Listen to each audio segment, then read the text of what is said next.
Cosas significativas ocurrieron el 7 de enero. En este personal quiero contarles lo que pasó, pero también dejar claro. 1. ¿Qué es nuestra comisión y qué no es? 2. ¿Cuáles son los criterios para determinar a través de quién Dios está llevando a cabo esa comisión que es su obra en la tierra hoy? Miles saben que yo personalmente he sido llamado y escogido para una comisión muy definida en el servicio de Dios. Pero definitivamente no he sido llamado a ser profeta, excepto que esa palabra bíblicamente usada a veces se refiere a un ministro u orador, alguien que proclama el Evangelio de Jesucristo.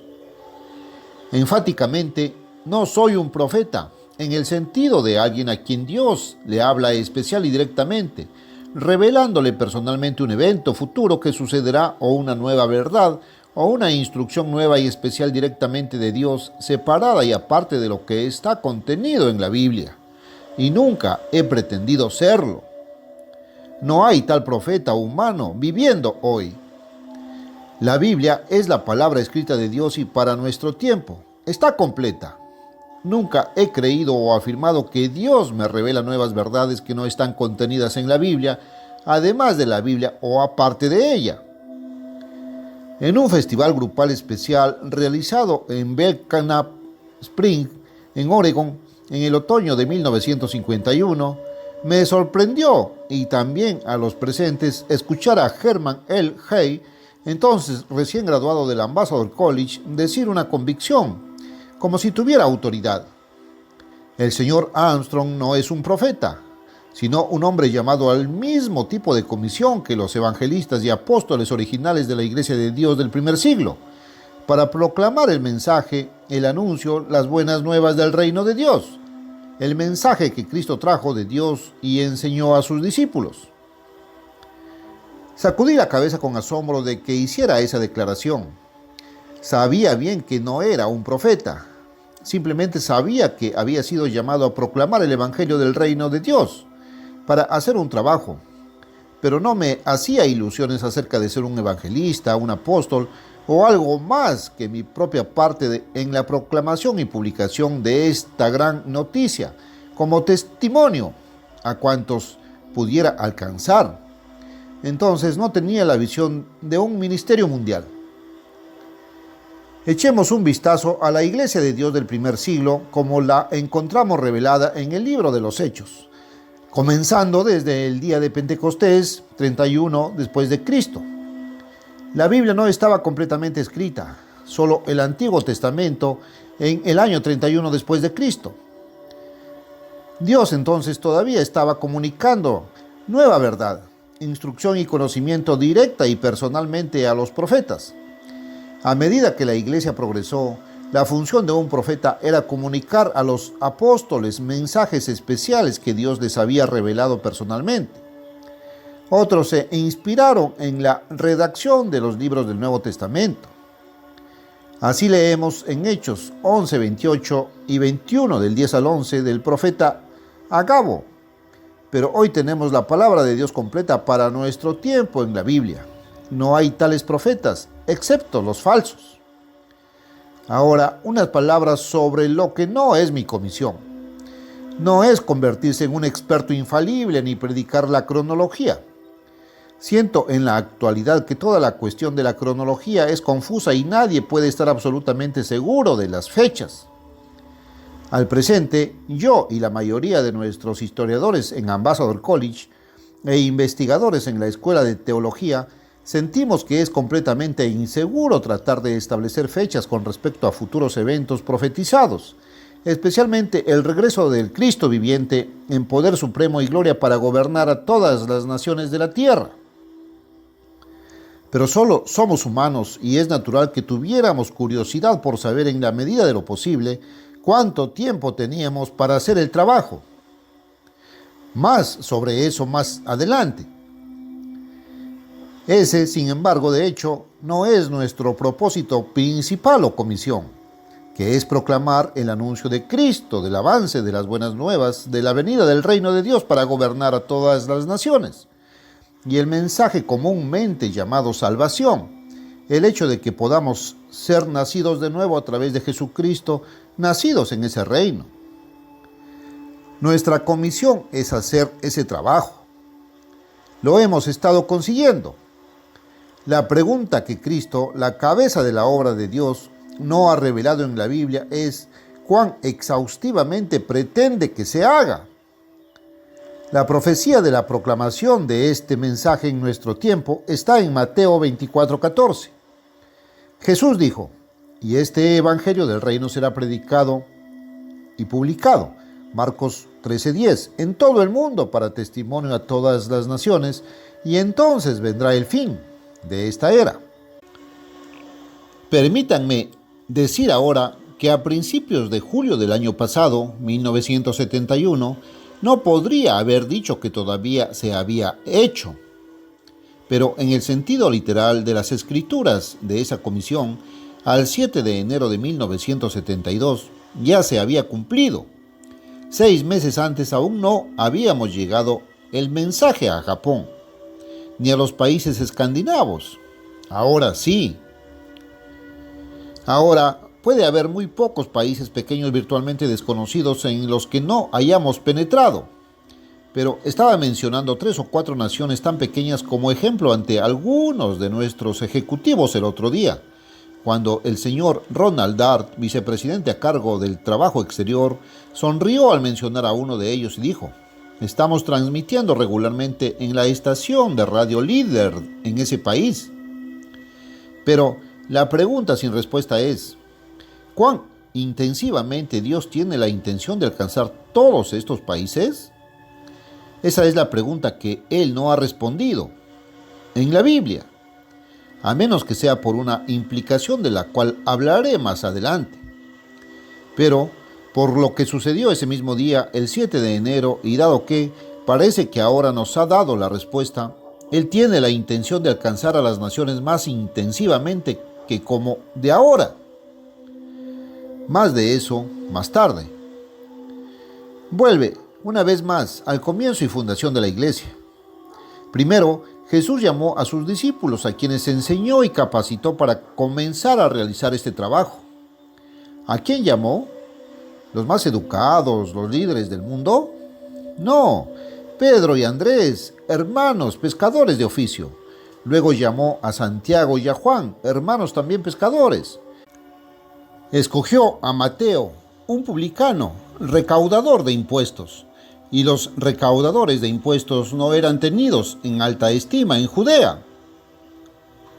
Después de la resurrección de Cristo, Pedro y Juan fueron llevados ante el sumo sacerdote y los principales gobernantes.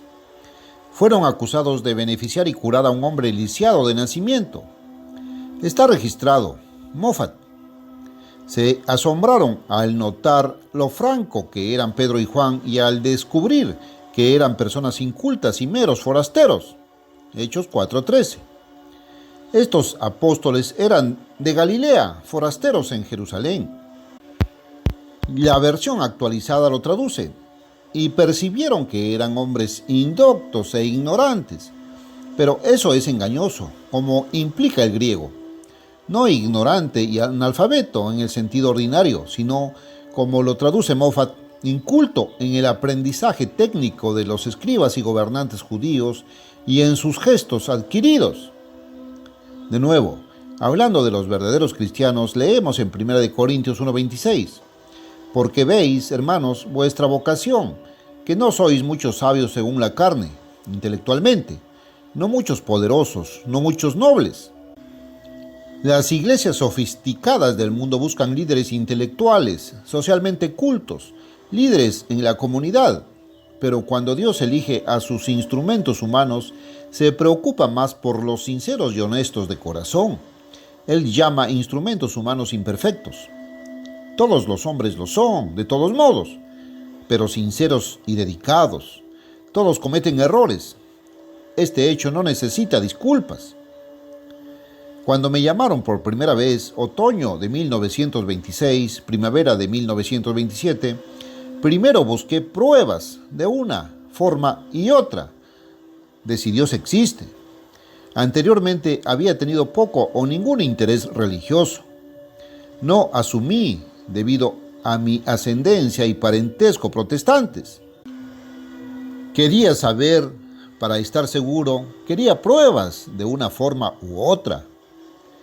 Después de mucha investigación cuidadosa que involucró el estudio de la evolución, los escritos de Darwin, Huxley, Haeckel, el primer Lamarck, además de Spencer, Bock, Chamberlain y otros geólogos y evolucionistas modernos, así como un estudio cuidadoso de Génesis y otras partes de la Biblia, de todos los hechos científicos relacionados con el tema que pude encontrar. Estuve seguro. Había probado que Dios es real. Luego entré en un estudio intensivo para determinar si se puede probar que la Biblia es la palabra inspirada de Dios, la revelación del conocimiento del Creador a la humanidad. Por muchas pruebas infalibles, esto fue probado. Después de eso, tuve una base sólida sobre la cual comenzar. Empecé entonces a aprender la verdad de Dios, pero no hasta después de rendirme a Él, arrepentirme, creer, bautizarme y recibir su Espíritu Santo. Esto abrió mi mente a la comprensión de la Biblia. Nunca antes pude entenderlo. Ahora comencé a aprender una verdad, un tema, una enseñanza o una doctrina a la vez. Bautizado en 1927, finales de la primavera, no fui ordenado al ministerio hasta finales de mayo o principios de junio de 1931. Pentecostés fue el 25 de mayo. En mi estudio, no recibí todo perfectamente de una vez. Hubo casos en los que, habiendo sentido que había llegado a comprender la verdadera enseñanza bíblica sobre un tema determinado, otras escrituras descubiertas más tarde arrojaron una luz diferente al respecto. Tuve en ocasión que confesar que me había equivocado y corregirlo. El apóstol Pablo, diciéndonos bajo la inspiración de Dios de cómo llegó a conocer la verdad de Dios, dijo: «Pero os hago saber, hermanos, que el evangelio que ha sido predicado por mí no es según hombre, porque ni yo lo recibí, ni de hombre alguno. Yo lo enseñé, sino por revelación de Jesucristo. Él lo recibió, como él lo insinúa, de una aparición del Cristo viviente, en persona, incluso después de su resurrección y ascensión. Yo también recibí el Evangelio de Cristo, no de hombre. Yo también certifico que el Evangelio que he enseñado y proclamado no es del hombre. No entré a ningún seminario teológico donde habría recibido una enseñanza denominacional particular y un conjunto de doctrinas y prácticas. El hombre no me enseñó, pero yo fui enseñado, como lo fue Pablo, por la revelación de Jesucristo. Pablo, del Cristo viviente en persona, que es la palabra de Dios en persona.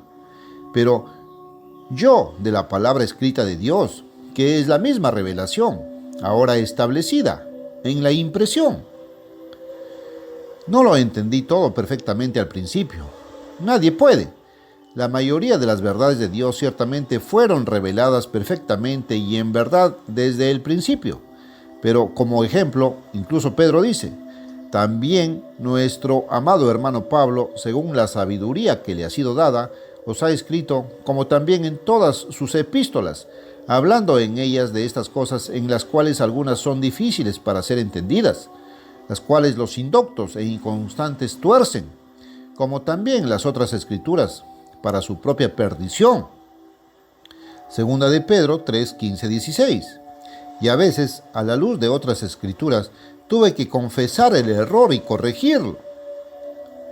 Hubo por lo menos 2 ocasiones en que mujeres hostiles, empeñadas en desacreditarme, me acusaron de error. En una investigación más exhaustiva, en estos 2 casos, descubrí que, sin saberlo, había estado en un error, y estaban en lo correcto. Humillante o no, corregí abierta y públicamente estos errores de inmediato. Incluso la iglesia del primer siglo en Antioquía no estaba segura acerca de una verdad, y cuando apelaron a la iglesia de la sede en Jerusalén, también estaban los apóstoles, hasta que el Espíritu Santo los corrigió y les reveló la verdad real. Hechos, capítulo 15. Permítanme que le haga esta pregunta.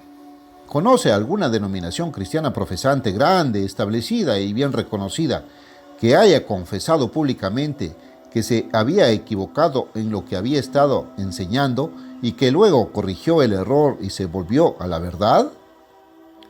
No, las grandes iglesias y denominaciones establecidas sienten que no pueden darse el lujo de admitir haber cometido algún error, haber enseñado mal a la gente. Pero, ¿son todas perfectas y correctas en lo que enseñan? Si es así, ¿por qué dos no están de acuerdo en todos los puntos de doctrina? La razón es simplemente que sí enseñan ciertos errores que tienen miedo de confesar por temor a perder miembros. Así han educado al pueblo a suponer que si algún líder, alguna iglesia y obra de Dios se encuentra equivocado en algún punto, no se puede confiar en ellos. Confesar y corregir el error es ser tildado de falso profeta. Sin embargo, todos son humanos, todos están sujetos a error, y también ustedes y yo también, y también esta obra de Dios. Aunque es la obra de Dios dirigida, empoderada y bendecida por Él la lleva a cabo a través de humanos frágiles y débiles, y todos los humanos estamos sujetos a errores. ¿Cuáles son las condiciones de Dios para la salvación? Primero, es arrepentirse. Arrepentirse significa confesar los pecados, los errores, las faltas, donde nos hemos equivocado. Significa cambiar del mal y volver a la derecha. Una iglesia o una actividad de grupo, incluso como la nuestra, está formada por humanos. Tal iglesia u obra es meramente los humanos individuales que la componen, colectivamente. Si ninguno de los humanos es infalible, tampoco lo puede ser el grupo organizado. Si yo estuviera buscando la única iglesia verdadera de Dios, seguramente buscaría una que se había confesado y corregido sus errores, porque todas las han tenido, incluso las iglesias primitivas. Apocalipsis 2, 4, 14 y 20. Cualquier criterio que asuma que la verdadera obra de Dios a través de los humanos es absolutamente perfecta, incapaz de equivocarse o cometer errores o aferrarse a ningún error, es una vara de medir falsa y lo engañará. Ustedes pueden preguntarse, ¿siento entonces que nosotros en esta obra estamos llenos de errores, extraviando a la gente? Muy enfáticamente no. No hemos tenido que corregir el error muchas veces. Pero cada vez que hemos corregido un error, nos ha quedado un error menos. Si sabíamos de algún error que aún persiste, ahora lo cambiaríamos. Sí, y cuando encontremos uno en el futuro, lo corregiremos. El que sigue ese principio es el más libre de error. Entonces, confesar tal error es una de las pruebas más seguras para identificar a las personas a través de las cuales el Cristo viviente está obrando y a quienes Él está utilizando. Si buscas un líder que dice ser perfecto y crees que lo has encontrado y es humano, es un falso líder. Solo hay un líder que es perfecto hoy y Él es el Cristo viviente. Lo seguimos y confiamos en que usted con nosotros hará lo mismo. Pedro cometió errores. Pablo lo reprendió abiertamente. Gálatas 2:11. Todos los profetas y apóstoles eran imperfectos. Todos cometieron errores, todos menos Cristo. Ahora, quiero decirles la verdad acerca de los dos ciclos de tiempo de 19 años que finalizaron el 7 de enero de 1972, con una explicación franca y directa de dónde nos equivocamos y dónde tenemos razón. En una carta a un compañero de trabajo, fechada el 22 de mayo de 1953, escribí lo siguiente. Escuche ahora un hecho asombroso. Dios ha puesto el tiempo en ciclos de 19 años. Solo una vez cada 19 años los días divididos por el sol, los meses marcados por la luna nueva y los años divididos por la revolución de la Tierra alrededor del sol, todos entran en conjunción. Tomó solo un ciclo completo de 19 años para que esta obra creciera de la nada hasta que llevó el mismo Evangelio de Jesús por todo el continente de América del Norte con gran poder. Ese ciclo de tiempo de 19 años terminó y comenzó el segundo ciclo de 19 años durante la primera semana del presente año, 1953. El comienzo mismo del segundo ciclo de 19 años marcó el comienzo de la proclamación de este evangelio a toda Europa y las Islas Británicas. Todavía debe ir a Asia, África, América del Sur y Australia. Pero más asombroso de lo que había notado o escrito entonces. Comenzamos al aire en la pequeña estación de Eugene, Oregón, el primer domingo de enero de 1934. Ese primer domingo fue el 7 de enero. Durante algún tiempo hablé de comenzar también en el aire en Europa durante la primera semana de 1953. 19 años después. No el primer domingo, sino el primer miércoles. Lo que no me di cuenta entonces es que dentro de un año o dos o dentro de 19 años no será el mismo día de la semana que hoy. Permítanme agregar aquí que yo no tengo nada que ver con establecer el día en el que comenzamos en Europa. Había negociado para comprar tiempo en esa estación 2 o 3 meses antes, a fines del otoño de 1952. Envié un programa transcrito o grabado, pero por alguna razón el contenido no se ajustaba completamente a los requisitos técnicos de la estación. Volví a grabar el programa y envié una segunda transcripción. Debido a las barreras del idioma, no había entendido sus requisitos técnicos. De nuevo fue rechazado. La tercera vez que se aprobó el programa, al igual que todos los programas posteriores durante años, la estación lo puso en la primera fecha abierta a partir de entonces, que resultó ser el primer miércoles de enero de 1953. Pero por increíble que parezca, cuando más tarde revisé los calendarios, ese miércoles era el 7 de enero de 1953, 19 años exactamente, el mismo día del año. Revisé con el calendario hebreo. El 7 de enero de 1934 fue el domingo 20 de Tebet. También el 7 de enero de 1953 fue miércoles 20 de Tebet, según el calendario hebreo. Entonces, la puerta se abrió en Europa. No solo la primera semana de 1953, sino exactamente en la misma fecha. 19 años para el mismo día. Eso parecía significativo, por decirlo menos. Otra analogía posiblemente significativa, el llamado de Jeremías como profeta fue desde el año 13 del rey Josías, Jeremías 1:2, aparentemente en el 626 a.C. Parece poco probable que Jeremías hubiera entrado en su ministerio sin algún entrenamiento. Si se sometió a un entrenamiento de 3 años, similar al entrenamiento de los discípulos de Cristo, su ministerio real habría comenzado aproximadamente en el año 623, una fecha aparentemente no verificable históricamente. La primera fase de su ministerio se produjo hasta el comienzo del sitio de las fuerzas de Nabucodonosor sobre Jerusalén, 604 a.C. Eso fue 19 años, asumiendo el periodo de formación preministerial. Luego, su ministerio continuó hasta la caída de Jerusalén, 585 a.C., un segundo ciclo de tiempo de 19 años. Sin embargo, hay amplias razones para creer que el ministerio de Jeremías continuó, aunque probablemente no del todo, en un tercer periodo de 19 años con su escape de Jerusalén y con una de las hijas del rey Sedequías, emigrando al norte de Irlanda, donde esta simiente del rey echó raíz hacia abajo y dio fruto hacia arriba. Si te pones en mi lugar y en el lugar de mis asociados en la obra de Dios, creo que puedes imaginar cómo nos sentimos. Esto fue asombroso, pero era un hecho. Como Dios puso la tierra, la luna y el sol para marcar el tiempo aquí en la tierra, cada 19 años es un ciclo definitivo de tiempo. Concedido, no había ninguna profecía en la Biblia que dijera específicamente que a esta obra se le daría un ciclo de tiempo de 19 años. Momento en el cual Dios abriría la puerta para llevar su mensaje a Europa. Pero revisamos la iglesia primitiva, comenzó en su misión desde el día de Pentecostés 31 después de Cristo, Hechos 2. El apóstol Pablo dijo que se le abrió una puerta para llevar el mensaje a Europa, Segunda de Corintios 2, 12, 13 y Hechos 16 del 8 al 13.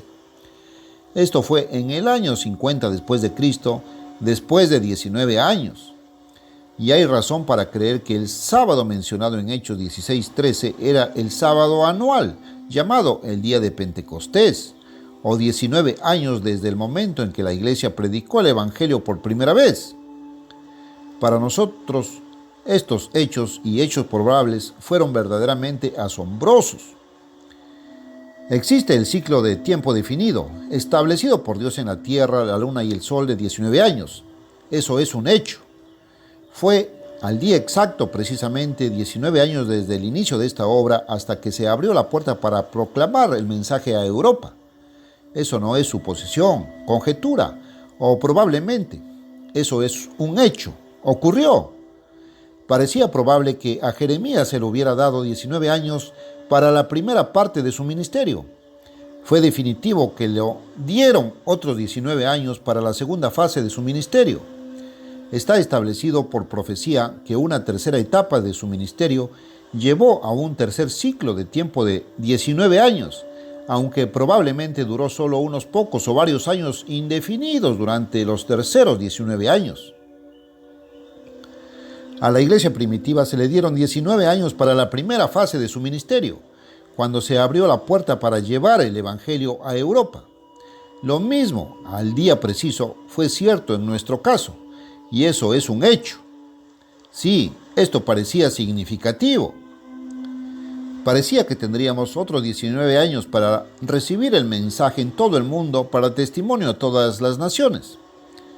Admito que estábamos algo emocionados por esta realización de hecho. Somos humanos. Nuestros corazones están en la obra de Dios a la cual Dios nos ha llamado. Esto fue hasta cierto punto una revelación emocional. ¿Tú tendrías la misma reacción humana normal si hubieras estado en nuestro lugar?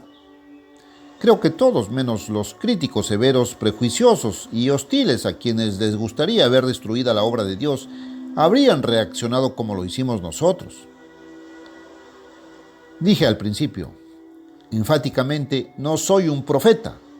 Más tarde, ahora unas palabras sobre lo que no es mi comisión. No es convertirme en un experto infalible ni predicar la cronología. Más tarde otra vez, pero solo somos humanos y es natural que tuviéramos curiosidad por saber, en la medida de lo posible, cuánto tiempo teníamos para realizar el trabajo. Sin embargo, ese no es nuestro objetivo principal. El propósito o nuestra comisión, que es proclamar el anuncio de Cristo de las buenas nuevas anticipadas, nuestra comisión es hacer ese trabajo. Lo hemos estado haciendo. Este es el hecho principal que nuestros lectores y compañeros de trabajo deben tener en mente. Nuestro interés humano y entusiasmo por los hechos y las indicaciones que apuntan a la cantidad probable de tiempo que nos queda es de la muy menor importancia en comparación con el gran punto de la comisión, lo que hemos estado consiguiendo. Ahora, déjame continuar. Nunca ha sido nuestra intención establecer fechas. Una y otra vez he dicho, Gardner Ted Armstrong ha dicho, nuestra literatura ha declarado, no establecemos fechas. Sin embargo, en nuestro celo y entusiasmo humanos por llevar a cabo esta misión más grande en la tierra, algunas veces nos hemos acercado o parecido, y eso lo lamentamos profundamente. Si no fuéramos lo suficientemente humanos como para dejarnos llevar virtualmente por lo que parecía inevitable a la luz de los hechos y la probabilidad, seguramente no habríamos estado imbuidos de la energía, la vitalidad, el sentido de urgencia y el entusiasmo para hacer el trabajo. Así que permítanme darles algunas citas reales. En 1959 publicamos un folleto, ahora agotado, Una verdadera historia de la Iglesia verdadera, por Herman L. Hay. Él dijo, Dios abrió una puerta al apóstol Pablo al comienzo del segundo ciclo de 19 años por el cual el Evangelio llegó a Europa. Hechos 16:9, 2 de Corintios 2, 12-13. Así que ahora, justo antes de la segunda venida de Jesucristo, Dios le ha dado a su iglesia. Solo 2 ciclos de 19 años para llevar el Evangelio al mundo. El primer ciclo aprobado. Entonces Dios abrió repentinamente la puerta para el segundo ciclo en enero de 1953 y el Evangelio ahora está yendo a todo el mundo. Mi único comentario. Al final del segundo ciclo habíamos llegado a todas las naciones y ni siquiera 6 meses. Todavía nos enfrentamos a la pregunta: ¿cuán exhaustivamente se debe alcanzar a todas las naciones? Una edición de un folleto, 1975 en Profecía, publicado en 1957, ahora agotado por algún tiempo, decía lo siguiente: febrilmente, ciencia, tecnología e industria están trabajando para producir un fantástico mundo de ocio con botones para 1975. Permítanme decir aquí con respecto a este folleto, la fecha del título, 1975, no tiene nada que ver con ninguna profecía o cumplimiento de ningún evento profetizado en absoluto. Era una fecha fijada por ciertas fuentes científicas y tecnológicas para lograr ciertos objetivos materialistas. Los científicos establecen fechas para los momentos en que esperan lograr ciertos avances. Pero, ¿alguien los desacredita si fijan la fecha equivocada? Por supuesto que no. Déjame darte otros ejemplos. Sir Philip Noel Baker, ganador del Premio Nobel en 1959, ante cámaras de televisión, micrófonos de radio, reporteros de periódicos y revistas, este dedicado hombre de ciencia, mortalmente serio, dijo: creo que dentro de 10 años todos estaremos muertos y la Tierra va a ser una reliquia incinerada. Esos 10 años pasaron hace 3 años, pero nadie llama a Sir Philip un falso profeta. En cualquier momento durante esos 10 años su declaración podría haberse realizado. Lo que dijo es aún más posible hoy que en 1959. Hay más maneras de destruir a la humanidad ahora que entonces. Este hombre de ciencia, bien informado, tratando de que alguien prestara atención a la gravedad mortal de la condición mundial, declaró audazmente que sentía que se decidiría dentro de 10 años. El autor Gordon Rattray Taylor expresó la amenaza de extinción de la humanidad de esta manera: la amenaza es demasiado grave para tomarla en serio. John Platt, de la Universidad de Michigan, ha declarado en la revista Science: es posible que tengamos incluso menos de un 50-50 de probabilidades de vivir hasta 1980. La Federación de Científicos Estadounidenses en 1960 declaró: parece poco probable que el mundo evite un holocausto nuclear si pasan otros 15 años sin un acuerdo de control de armas. Él fijó una fecha, 1975. En 1966, el doctor Vinay Sen, director de la Organización de las Naciones Unidas para la Agricultura y la Alimentación, dijo: si la tasa de producción de alimentos no puede aumentar significativamente, debemos prepararnos para los 4 jinetes del apocalipsis. Vivimos en un mundo perdido, vacío, sin esperanza, a punto de cometer un cosmocidio. Hombres preocupados, dedicados, sinceros, inteligentes, sobrios en el gobierno, la ciencia y la educación están haciendo sonar una alarma unánime. La humanidad se acabará antes de este siglo. El punto. Debido a que estos hombres agregaron una fecha a sus comentarios preocupados sobre el futuro de la humanidad, ¿significa que su preocupación y todos los hechos abrumadores que causan esa preocupación están equivocados? No. Cuando la casa está en llamas, nadie parece interesado en la cantidad exacta de minutos que uno podría tener antes de que finalmente se consuma. Cuando llegue el momento de colmar el vaso, nadie se ofrece voluntario para acostarse debajo del camello cargado cuyo lomo está a punto de romperse. El tiempo avanza inexorablemente, al igual que todos los eventos proféticos que conducen al colapso del experimento de autogobierno de la humanidad. Y mejor aún, la venida segura del reino de Dios para salvar al hombre de sí mismo está cerca. Enfáticamente, Si nosotros, en nuestro dedicado celo entusiasta para obtener la advertencia de Dios del fin del mundo, de la humanidad, antes de este mundo enfermo, aunque tengamos la intención de no hacerlo, parecemos fijar una fecha. Siento que no necesito disculparme. Nadie más que los enemigos de todo bien acusarán. Ahora, continuando con el folleto 1975 en Profecía, en la página 3. El hombre no conoce el camino a la paz, la felicidad y el gozo. Lo que el hombre está trayendo al mundo es diametralmente opuesto. Una destrucción tan catastrófica y aterradora que la vida humana será borrada de la tierra en 25 años a menos que el Dios Todopoderoso intervenga. Eso sería para 1982. En la página 10.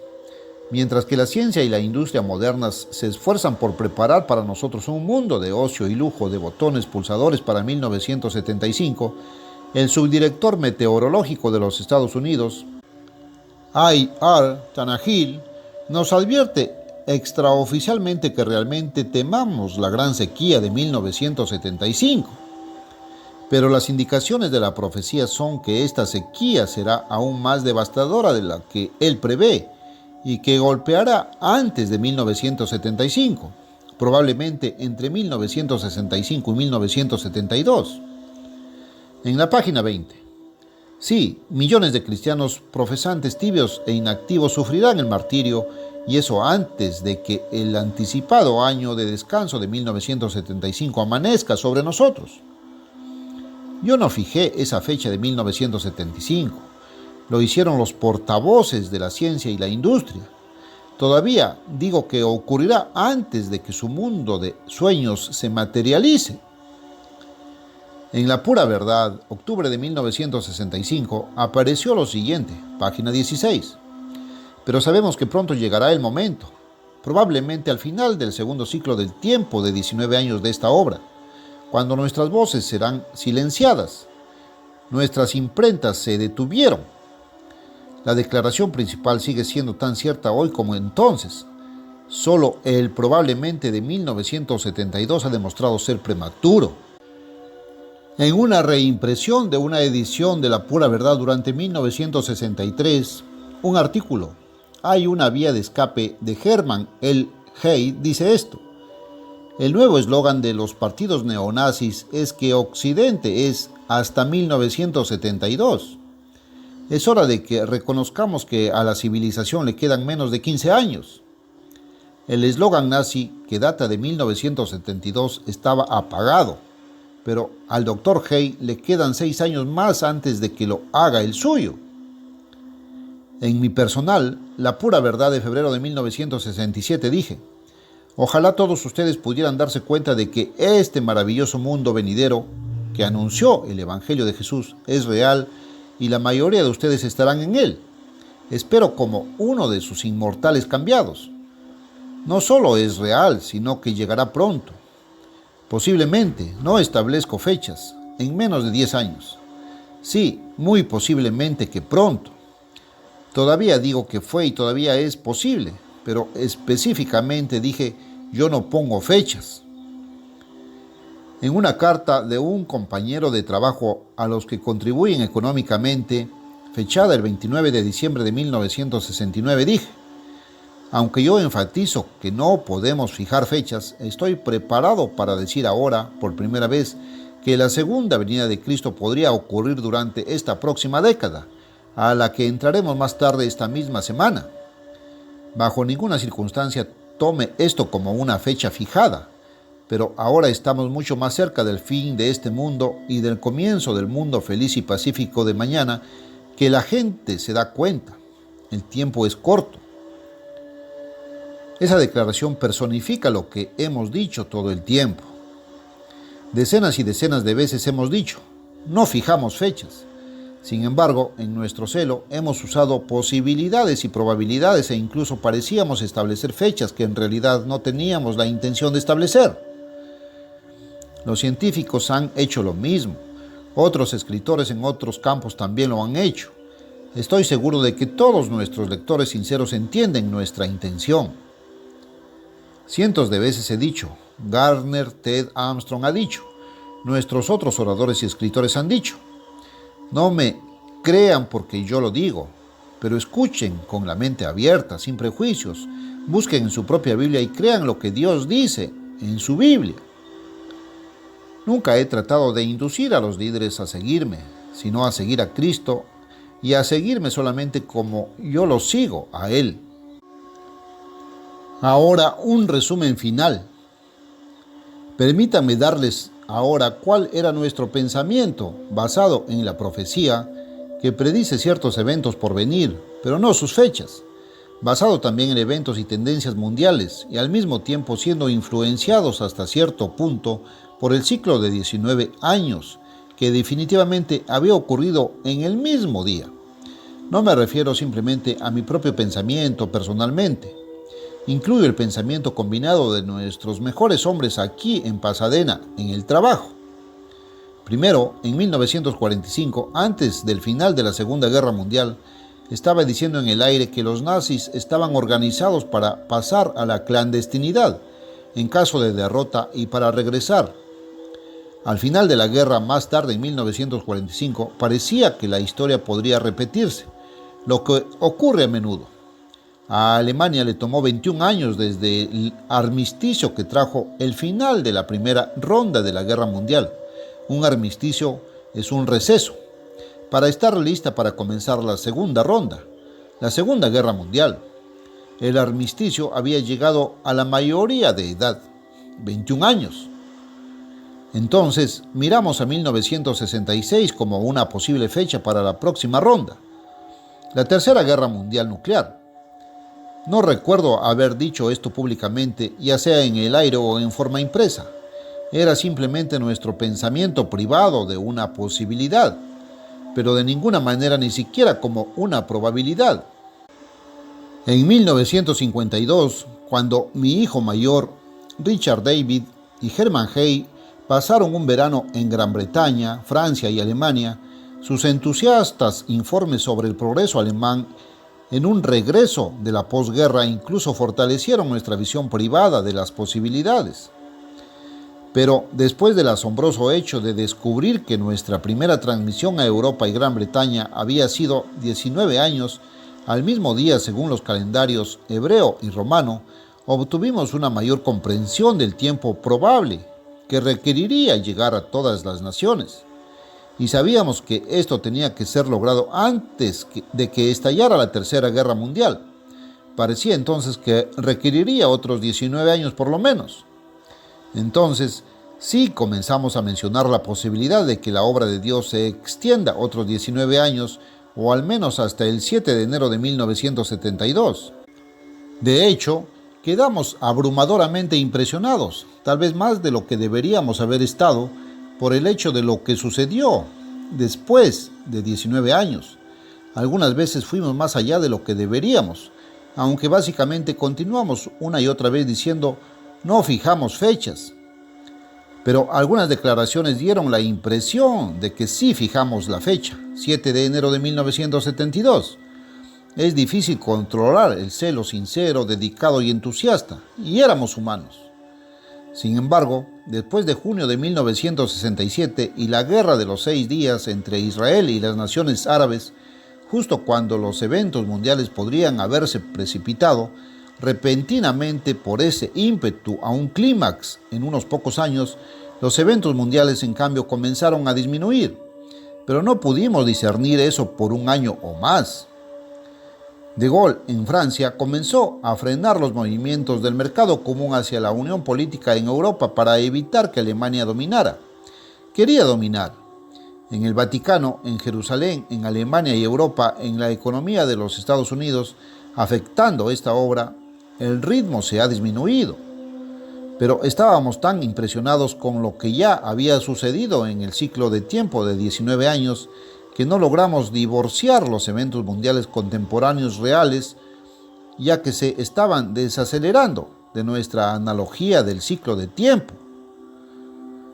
Durante los últimos 2 o 3 años nos dimos cuenta cada vez más de que los acontecimientos se estaban desacelerando, que la crisis mundial no se alcanzaría en enero de 1972.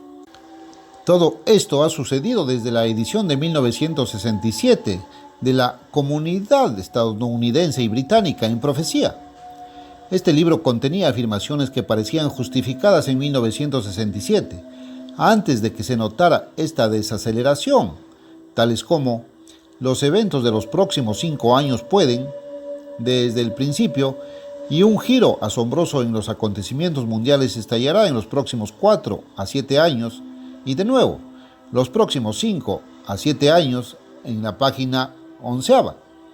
Notarás que incluso aquí no establecimos un año definido, sino que expresamos un periodo general de diferentes maneras. En la página 12, la declaración: los eventos profetizados que golpearán a los pueblos estadounidense y británico en los próximos 4 a 7 años son seguros. Con esto queremos decir que los eventos son seguros, no los 4 a 7 años. Sin embargo, en la parte inferior de la página se hizo la declaración de que estos eventos llegarán a tiempo, pero no hasta que la advertencia se haya disponible, lo que ciertamente lo calificó. En la última edición de este libro, todas estas declaraciones han sido corregidas. Como he dicho, Moisés cometió errores, Abraham cometió errores, David cometió errores, Elías cometió errores, Pedro cometió errores, y también todos los hombres a los que Dios ha llamado y usado. Cometer un error no es ninguna evidencia de que un hombre no está siendo usado por Dios, pero estos hombres corrigieron sus errores y nosotros también. Y estoy corrigiendo algunos en este muy personal. El gran punto es: hemos estado haciendo el trabajo y nadie más en la tierra lo ha hecho. Queda un punto. La pregunta: ¿cuán exhaustivamente pretende Dios que su obra llegue a las naciones? Sí, tomó otros 19 años llevar el mensaje a todas las naciones, pero a partir del 7 de enero de 1972 habíamos llegado a muchas de ellas, solo superficialmente, no intensamente. No conozco ningún lugar en la Biblia donde, en palabras claras y específicas, se responda a esta pregunta. La única respuesta posible está en Mateo 24:14, la misma profecía que define nuestra comisión para este último día. Allí debemos predicar y publicar este evangelio del reino en todo el mundo para testimonio a todas las naciones. La respuesta puede estar ligada a las palabras, como un testimonio. Un comentario sobre esta frase dice: como testimonio, Dios nunca envía juicios sin previo aviso. En Amós 3:7 puede encontrarse un corolario: ciertamente el eterno Dios no hará nada sin revelar su secreto a sus siervos los profetas. Amós 3:2. La inferencia es que los siervos de Dios advierten al pueblo, como lo hizo Jonás con Nínive, del juicio de Dios por venir. Si ese es el significado que se pretende, entonces debemos decir que Dios tiene la intención de que muchas naciones sean advertidas más intensamente que ahora. Hemos llevado el mensaje a Japón, por ejemplo, en los últimos 6 meses, pero llegando solo a una fracción superficial de la gente. Decir que Japón ha sido advertido no sería la verdad.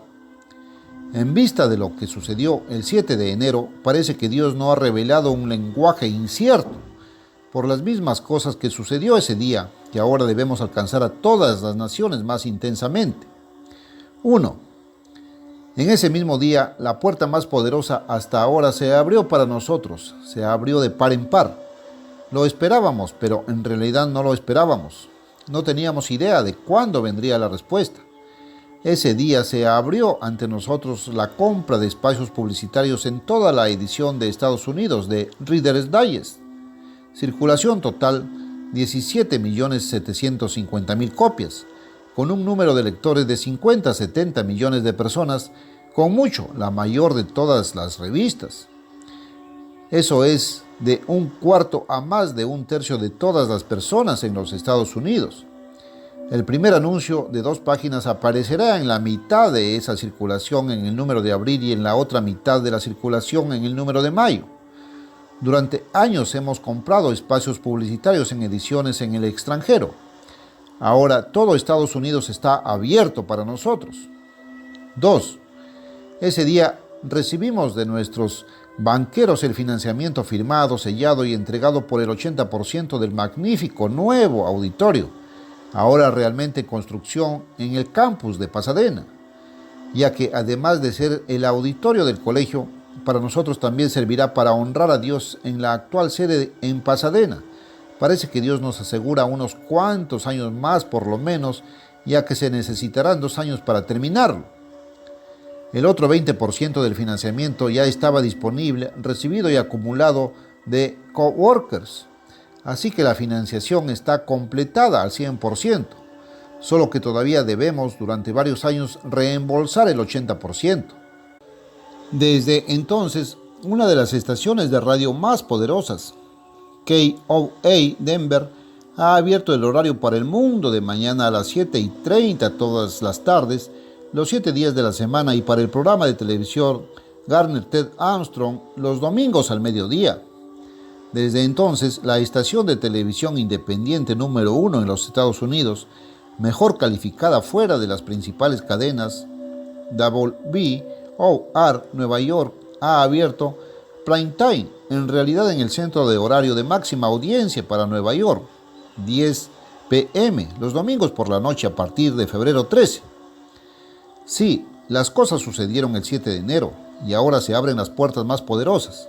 A continuación, esté atento a las principales aperturas en Chicago, Filadelfia, Dallas y otros lugares. Entonces, ¿dónde estamos ahora en el trabajo? Todos los sistemas están en marcha. Bienvenido a bordo. Me alegro de que vayas con nosotros. Sabes, recuerdo la vez que Jesús fue criticado, perseguido, tergiversado por sus enemigos. Él preguntó a sus discípulos, ¿también vosotros queréis iros? Entonces Simón Pedro le respondió, Señor, ¿a quién iremos? Tú tienes palabras de vida eterna. Y nosotros en su obra hoy tenemos esas mismas palabras de vida eterna. Sí, todos los sistemas están en marcha. Con energía renovada más grande que nunca, nos sumergimos a terminar la obra que nos han encargado.